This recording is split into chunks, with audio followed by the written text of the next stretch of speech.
मागणीच्या तुलनेत पुरवठा जास्त असल्या कारणाने सगळ्याच भाजीपाल्याचे दर घसरले आहेत आणि सध्या परिस्थितीमध्ये मेस शाळेला सुट्ट्या लागल्यामुळे आणि इतर मेस वगैरे चालू नसल्यामुळे त्याचा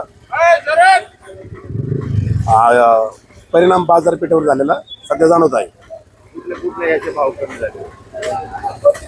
भाजीपाल्यामध्ये शेवगा, गवार, दोडके व अनेक इतर भाज्या, भेंड्या हे सगळे वस्तू भाव एकदम कोसळले आहेत। उन्हाळ्यामध्ये काही शेतकरी अक्षरशः टँकरने पाणी घालतात, काही इकडे शेततलाव असतात, पाण्याची परिस्थिती अवघड असते।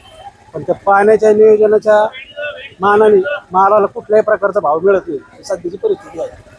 मी आज या ठिकाणी दोडका, भेंडी, गवार आणि वांगे घेऊन आलो होतो। मिरची पण होती माझी। दोडक्याला 20 रुपयाचा बाजार मिळाला।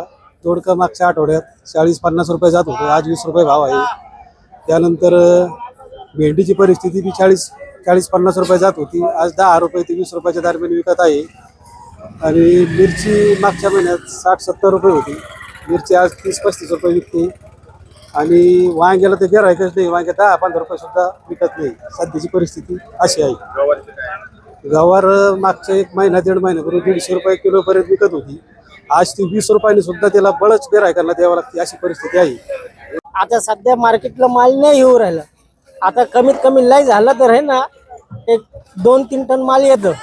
ते भाव जे होतं 6 रुपयापासून तर लय झालं तर 12 रुपयापर्यंत रेट होतो। आता सध्या आंब्यामुळं आहे ना आवक कमी झाली टरबूजची। आता सध्या टरबूजचा भाव 20 रुपये रेट चालू आहे।